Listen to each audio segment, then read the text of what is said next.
네 감각은 엄마가 더 잘 알아. 넌 더 먹어야 돼. 내가 차렸는데 이 정성을 무시해. 즐거운 식사 시간을 다시 또 경험하고 싶은 그런 욕구를 불러일으킬 수 있거든요. 안녕하세요, 이지은 코치입니다. 지금까지 갈등의 식사 시간이었다면 행복한 식사 시간으로 변하는 이런 마법 같은 기적 가져가셨으면 좋겠습니다. 그럼 시작하겠습니다. 아이들이 안 먹는 이유를 좀 아시면 아무래도 아이를 바라볼 때 마음이 편해지시거든요.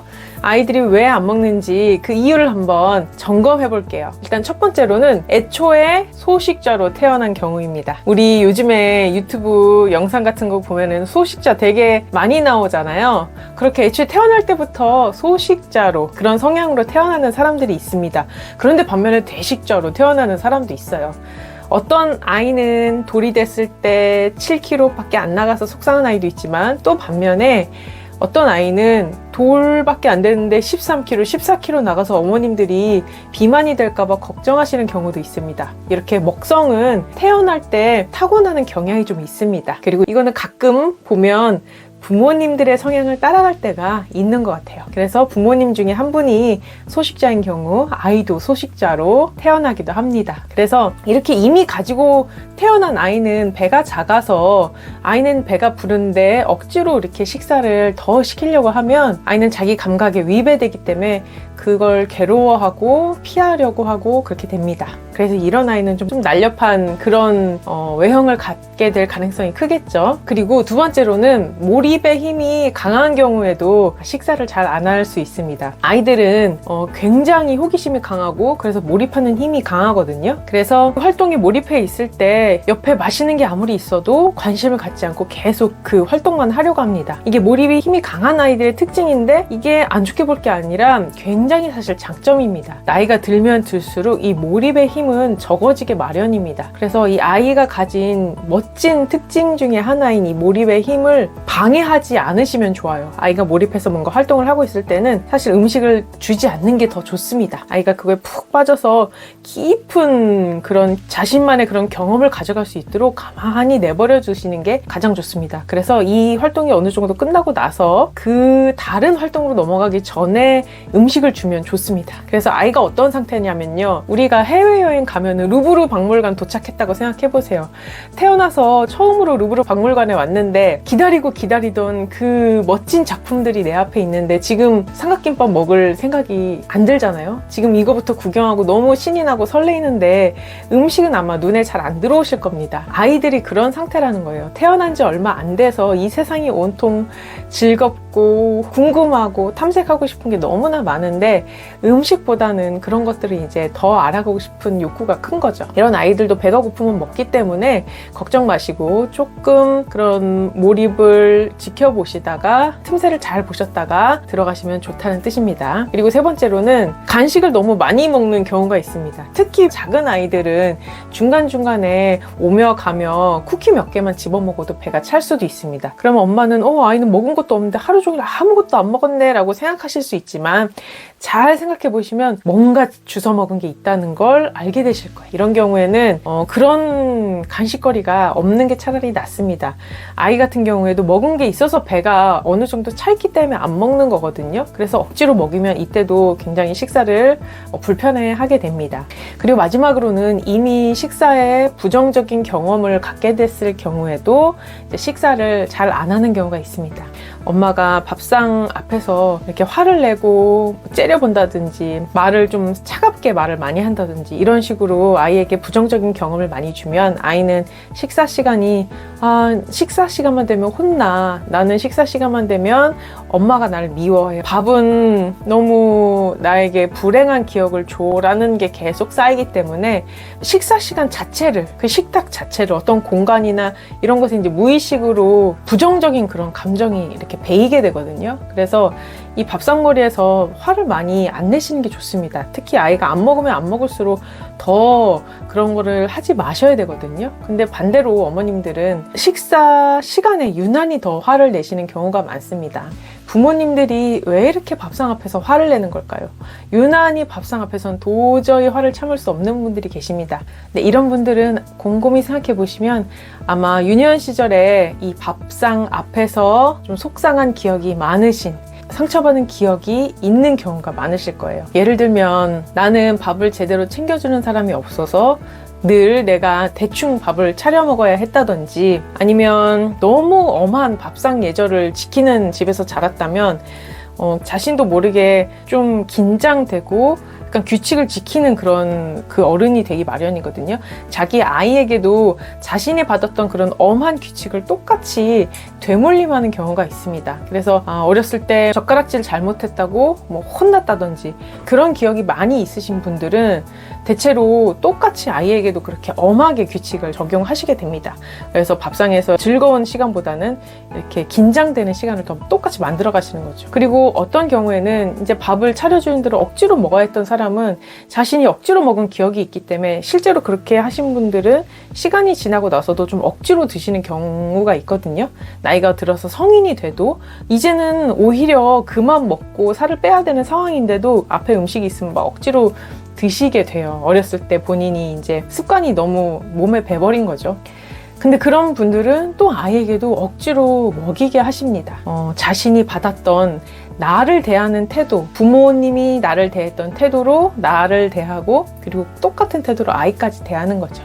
무시당한 경험이 많으신 분들은 아이가 배불러서 밥을 먹지 않는데도 얘가 내가 차린 밥상을 무시해, 내가 차렸는데 이 정성을 무시해, 이런 이제 생각이 올라오시는 경우도 있습니다. 근데 아이는 부모를 무시할 수가 없거든요. 누가 봐도 아이가 약자고 엄마가 강자잖아요. 근데 그런 생각이 든다는 건 엄마의 상처가 깊다는 거고, 본인의 상처를 비추어서 아이에게 투사를 한다는 거죠. 그리고 부모님이 죄책감이 좀 깊으신 분들 같은 경우에는 아이가 밥을 먹지 않으면 이 밥 먹지 않는 걸 본인의 탓으로 가져오시는 경우도 있습니다. 내가 밥을 맛있게 못 차려서 그래. 내가 아이한테 뭔가 잘 못해서 그래. 이런 식으로 스스로 이제 죄책감을 막 가져오시는 건데요.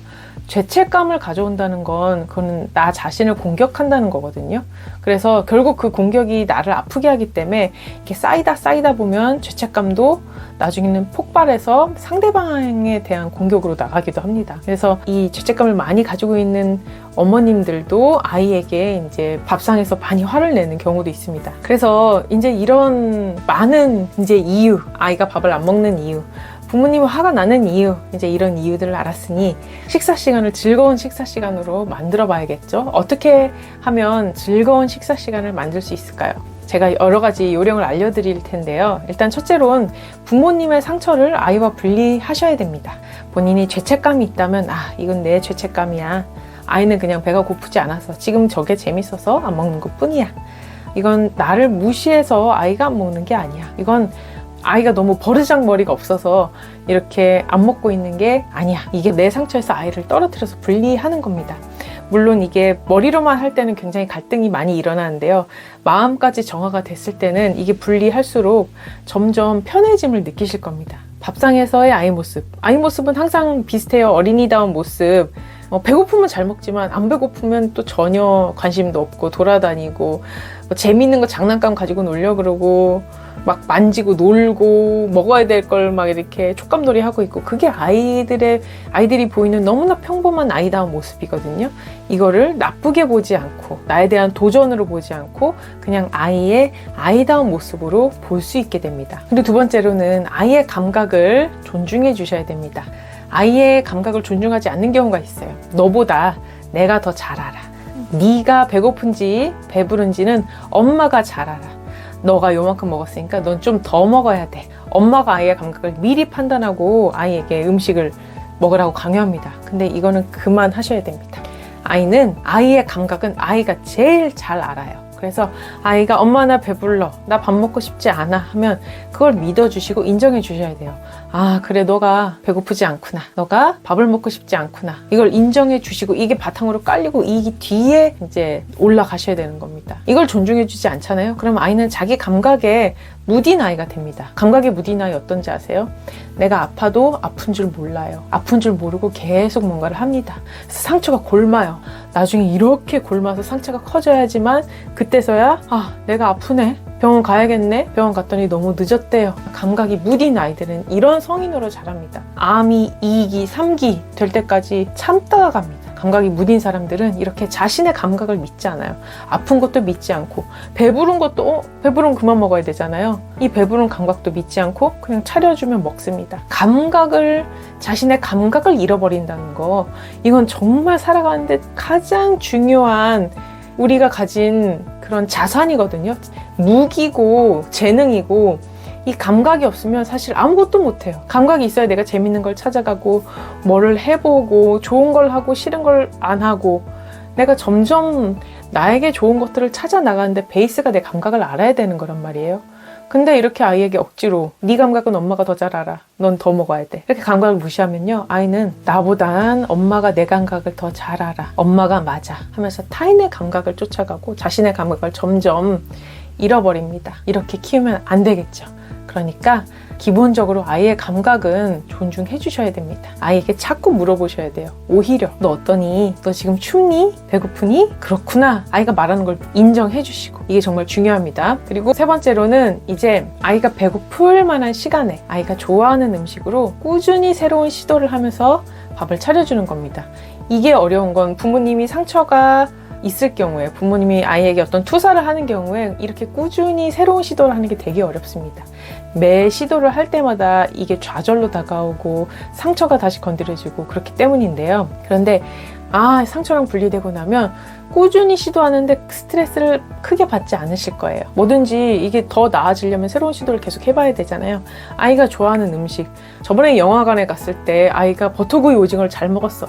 그럼 집에서 버터구이 오징어로 반찬을 만들어 볼까? 아니면 오징어 국을 해볼까? 이런 식으로 새로운 시도를 계속 해보시는 거예요. 아이가 좋아할 만한 음식으로 그렇게 시도를 해보시면서 대신 배고픈 시간에 주는 겁니다. 세 끼를 꼭 먹일 필요가 없습니다. 부정적인 감정으로 얼룩져 있는 식사 3번보다 차라리 기분 좋게 2번 먹는 게 훨씬 낫습니다. 그래서 아이가 배가 작다면, 아이가 머리에 힘이 너무 강해서 바쁘시다면, 그렇다면 하루에 2끼라도 잘 먹을 만한 시간에 좋아하는 음식으로 주시면 됩니다.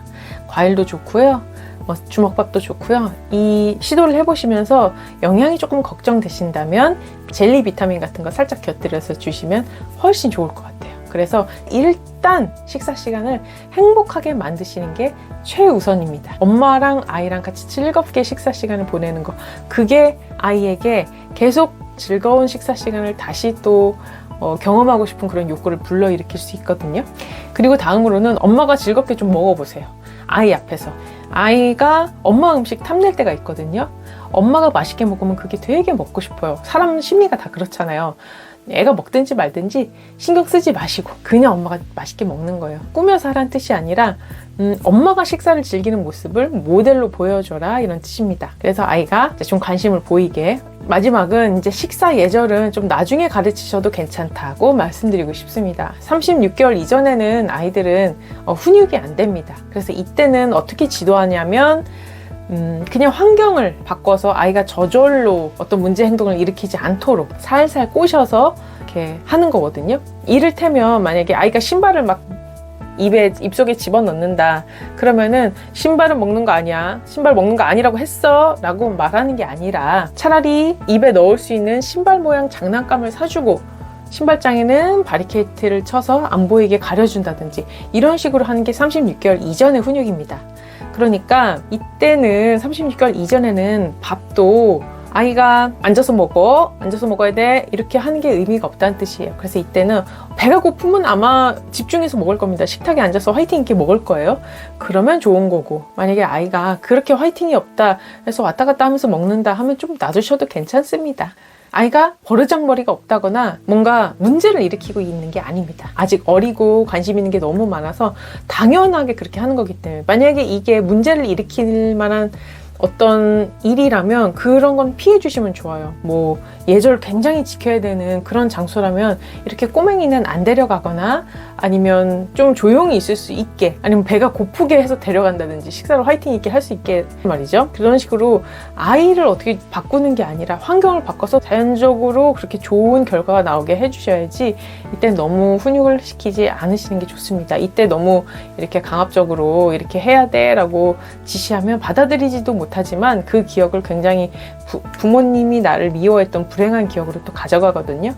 그러니까 이걸 좀 유념해 주시면 좋습니다. 내가 이해할 거는 이해하고, 아, 이래서 그렇구나, 받아들일 건 받아들이셔야 되고, 또 고쳐야 될 건 고쳐 나가셔야 됩니다. 그래서 오늘은 이렇게 밥 때문에 고민하시는 분들, 오늘 제가 드린 팁 한번 해보시면서 너무 집착하지 마시고, 아이들은 뭐 굶어서 죽는 경우가 없으니까요. 다 본인 감각대로 먹을 만치 먹고 있으니까 조금은 내려놓으시고, 그리고 조금 잘 유도해가지고 즐거운 식사 시간 함께 보내셨으면 좋겠습니다. 그러면 오늘 영상 끝까지 봐주셔서 너무 감사하고요. 다음 시간에 또 만나 뵙겠습니다. 행복한 육아 하세요. 안녕.